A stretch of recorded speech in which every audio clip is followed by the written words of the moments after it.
Okay, so have you ever like taken a bite of something and thought, whoa, hold on, this is amazing. Yeah. How did they even come up with this? Yeah. It's like there's this whole secret world of like flavor that we Yeah. don't even know about, you know? It's true. And we're just experiencing like the tip of the iceberg. Definitely. Yeah. Our senses are constantly stimulated and we don't even realize it half the time. Exactly.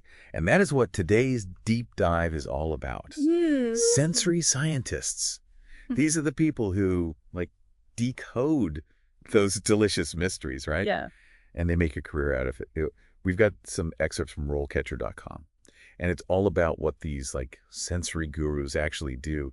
And get this, the field is like blowing up right now. Yeah, it really is. It's really interesting to see. We're seeing a projected 6% growth rate over the next decade, which just shows how important these sensory experiences are becoming in today's world, you know? Yeah, for sure. So it's not just someone in a white coat tasting stuff all day.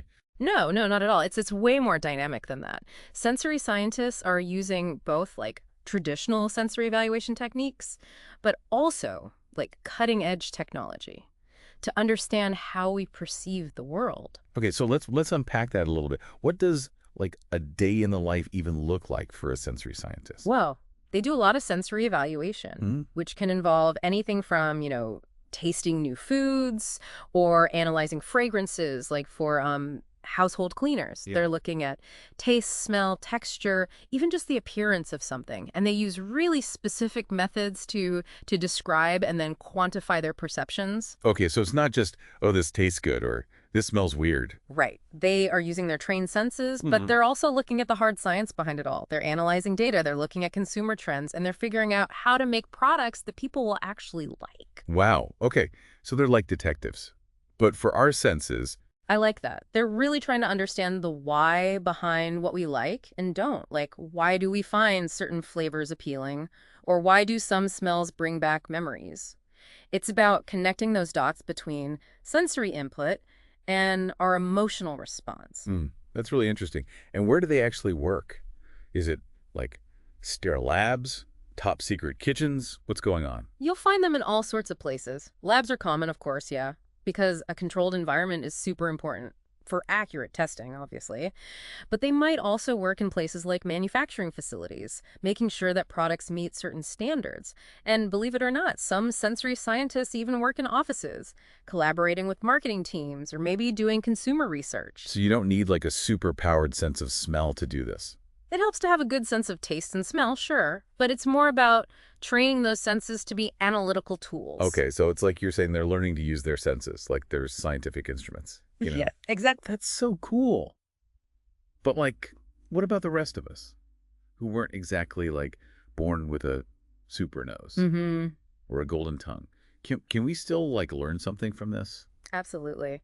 One of the big takeaways from the role catcher stuff is that a lot of the skills that sensory scientists have to learn, they're actually useful in a lot of different fields. Oh, wow. Okay. Yeah. Like what? Give us an example. Okay, well, think about it. They have to be super observant, really detail-oriented, and they're always looking at data and looking for patterns, drawing conclusions from what they're seeing. Those are good skills to have no matter what you do, right? Sure. Yeah. Especially now that like everything's about data, it seems like. Exactly. And on top of that, they've got to be good at communicating. They need to be able to explain their findings to people with writing it out and saying it out loud. Plus, they work in teams a lot of the time. So collaboration is important and just generally knowing how to talk to people. Yeah, that makes sense. So being a sensory scientist is about a lot more than just like having good taste, I'm hearing you say. Yeah, for sure. It's about critical thinking, problem solving, creativity, all that good stuff. So someone's listening to us right now. Yeah. They're like, hey, maybe I want to do that. Like, what's the path even look like? Well, like a lot of other fields, it usually starts with a good education. A lot of sensory scientists have backgrounds in food science, sensory science, chemistry. Some even come from studying psychology. Wow, okay. And RoleCatcher talks about how networking is really important. Going to conferences, joining professional groups, that's how you meet people and keep learning new stuff. Because this is a field that's changing really fast. So you got to like stay ahead of the game. Yeah, exactly. Okay, so you've gotten your foot in the door. What's next? You start as like a junior coffee sniffer or something, and then work your way up to like chief flavor officer. I don't know about that title. Just kidding. But I do like it. But yeah, no, seriously, there are different paths you can take. Some people start in more technical roles, maybe helping out with evaluations or analyzing data. Others go straight into product development, working with food scientists and flavor experts. Oh, cool. And then as you get more experience and you build up your expertise, you can move into more specialized roles. Maybe you focus on a specific type of product, or you even start leading a team of your own. Okay, that makes sense. But let's talk about, the elephant or maybe the durian in the room here. We've talked about what sensory scientists do, where they work, how to become one. But why does all this even matter to, the average person, someone who's not trying to, make a career out of their nose, right? It's a great question, and it's something that I try to emphasize all the time. Sensory science isn't just about, tasting and smelling. It's about understanding how our senses shape our whole experience. Okay, tell me more. I'm intrigued. Have you ever, walked into a store and you just felt drawn to a specific product? Maybe you don't even know why. Oh, all the time. Yeah. Especially, candle stores. I don't know what it is about candle stores. Yeah. But, I'm done. It gets you every time. It's over. But it wasn't just the smell, right? It was probably the packaging, the lighting in the store, maybe even the music that was playing in the background. Companies spend a lot of money on this thing called sensory marketing. It's about using your senses to get you to buy something. So they're playing us. In a way, yeah. Like we're instruments. Pretty much. And it's everywhere. Once you realize it, you start to see it. Wow, okay. The crunch of a potato chip, the color of your drink, even how heavy something feels when you hold it, it all changes how you see things and whether you decide to buy something or not. I'm never going to look at the grocery store the same way again. Probably not. That's wild. But the good thing is, once you get how it works, it gives you more control. Oh, okay. How so? When you know how they're trying to get to you, you can decide what you actually want. Do you really love that perfume? Or is it just the fancy bottle? Right. Does that coffee actually taste better? Or do you just like what they're doing with their advertising? It's like seeing behind the curtain. Exactly. But even outside of shopping, are there other ways we can, use this sensory wisdom in everyday life? Yeah, instead of just going through life, letting our senses kind of run the show, we can, actually pay attention and be in the driver's seat, Yeah, exactly. And it's not even just about, avoiding those marketing tricks. Think about making your house a nicer place to be. Aromatherapy, for example. That's not just some fad. There's real science behind that. How certain smells can change your mood. Right. Okay. It's true. So maybe I should, put away the pumpkin spice candle for now. Maybe. And try something a little more, I don't know, relaxing. Exactly. Or even just think about the colors you're using in your house.